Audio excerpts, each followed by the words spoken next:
Yo, today we have another Trance Insights newsletter called What Are Some Resistances to Success?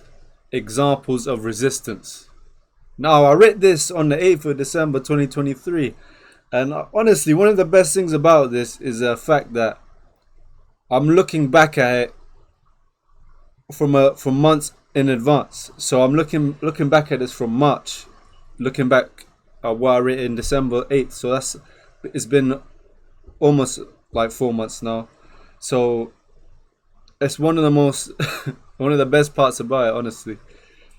And let's just get into it. And this resistance topic is something that I'm really passionate about, to be honest. And it's really thanks to Stephen Pressfield, which I'll get into as we start.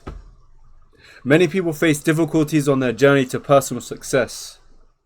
There are many reasons as to why one struggles to achieve their goals, but sometimes it can be hard to pin down what that reason is. Have you ever had a time where you were struggling to do things and you couldn't exactly pin down what it was?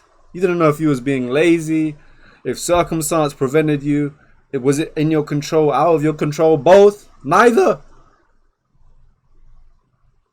This reference I'm about to make now is what kind of encapsulated the whole concept of how you can pin down what stops you from achieving what you're trying to achieve.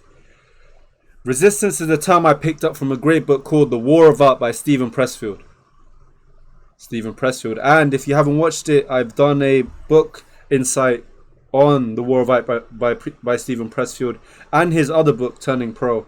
And we will eventually do his book that I am currently in the works of writing an insight for, which will be months in advance. But definitely check out those videos because they are very insightful and helped me a lot. I'm hoping it can help you a lot too. He labeled resistance as any struggle or difficulty you may face in your path to success. So it like how I said, resistance is like it's a bubble that encapsulates all forms of things that stop you from achieving your goals and tasks that you have in front of you.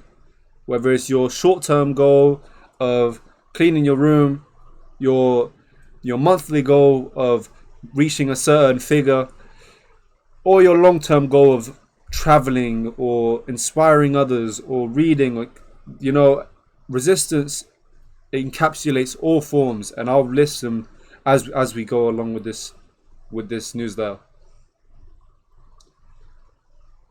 It may be your bad habits, negative attitude, negative mindset, lazy attitude, or counterproductive environment.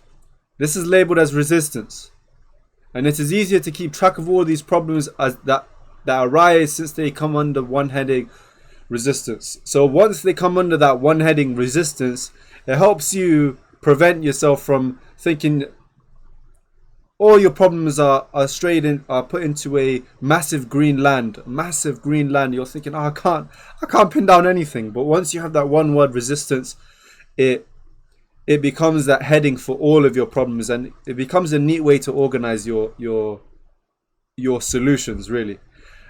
And I mentioned, the bad habits, negative attitudes, and when I get down to the words, it's like fear, procrastination, self-doubt. What other ones are there really? It's like I'm trying to think off the top of my head, but there's many of them, and I've listed them before, and definitely in the War of Art I mentioned it in that book insight. But there's so many resistances that try to trouble you, and this just gives an insight into how you can classify them and kind of have them known to you. When you are serious about working towards your goals, you will face different types of resistance. The advice that is popular is, most of the time, general. However, each case is different because of someone's abilities, goals, environment, and circumstances. I missed a comma there. Well done. So this post will focus more on more general types of resistance, so that you can reflect on them and see if they affect your path to success in some way. And here I'll reference that the advice that is popular is general, because it addresses the general population. When you get down to in the UK we say nitty gritty, which means if you get down to the details, less people pay attention because it's more specific to individuals. But when you speak in general terms, you can address more people. One major resistance that goes unchecked is sometimes boredom. This stops many people from achieving their goals.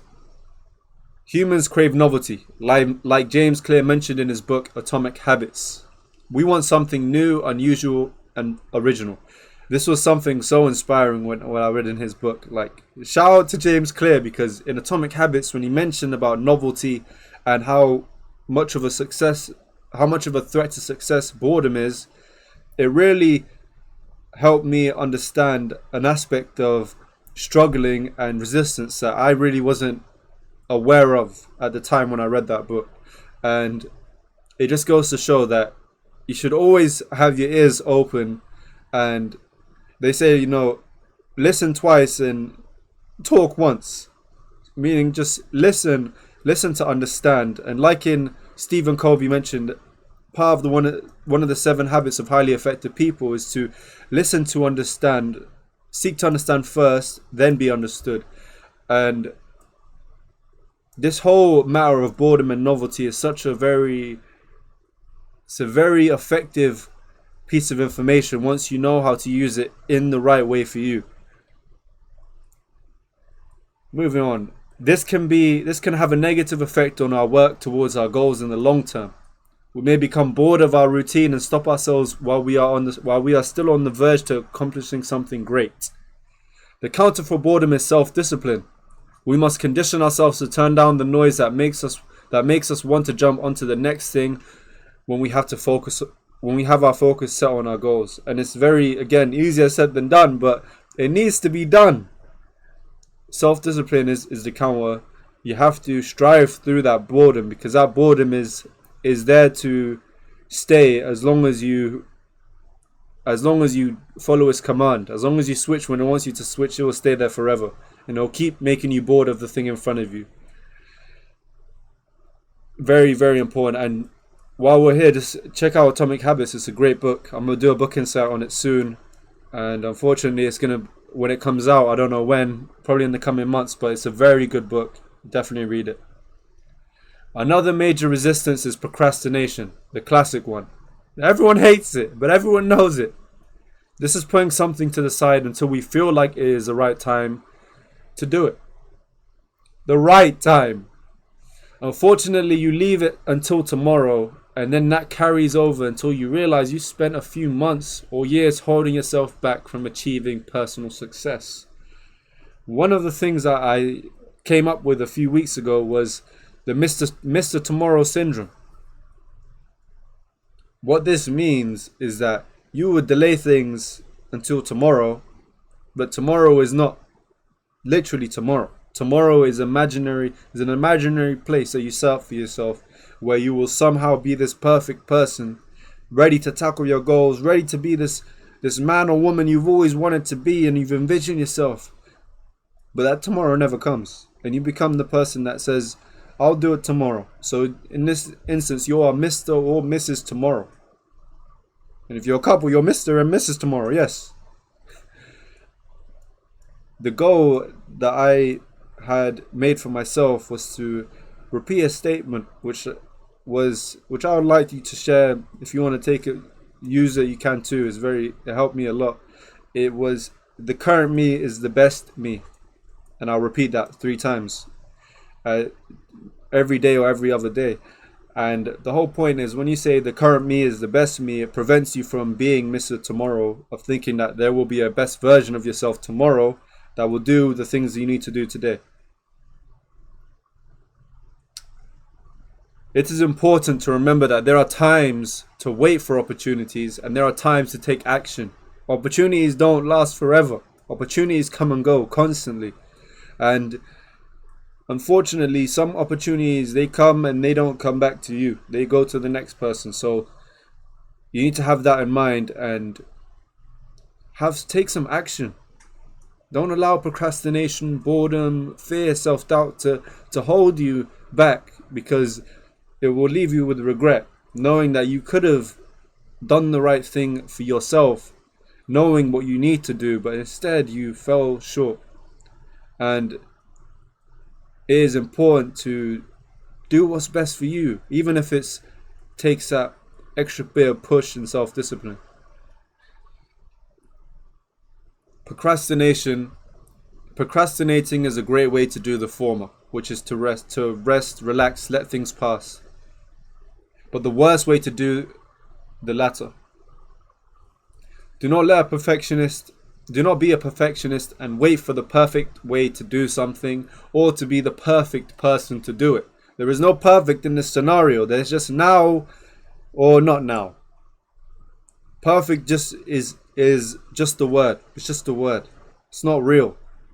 Because, well, in this sense of you being perfect in achieving what you want to achieve or being what you want to be, you have to take action now to be that person. You cannot just poof it into thin air. You have to take action now. And that's just the deception of and the rationalization you'll come to, which is what Stephen Pressfield mentions about how rationalization is the closest ally to resistance. It will rationalize in ways, for example, you'll be perfect enough to achieve this. You'll be the perfect person and you will have the perfect opportunity as long as you wait and let things pass.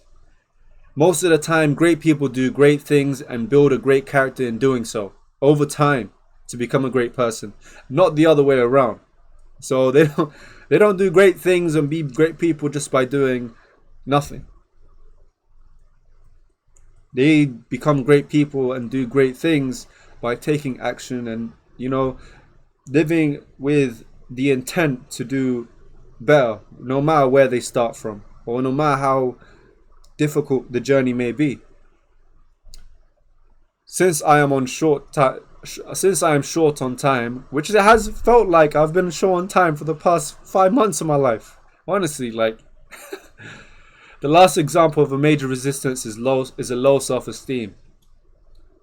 This means that you have bad views about yourself, view yourself in a lowly manner, and think negatively about yourself and your abilities. One of the worst kinds of resistance. Honestly, in my opinion, probably arguably the worst. This is something I have seen on Reddit and Quora since I joined on these platforms a few weeks ago. And a few months later down the line, 5 months later, I'm still seeing the same things, unfortunately. Unfortunately, it is hard to feel how much damage we do to ourselves, and in the end, we get flustered and confused about why we feel unable to take action and take care of ourselves and our dreams. Because it's yourself that gets you in this situation, that you are confused about how it could have escalated this far when all you wanted to do was do good things and be a good person. So why is there so much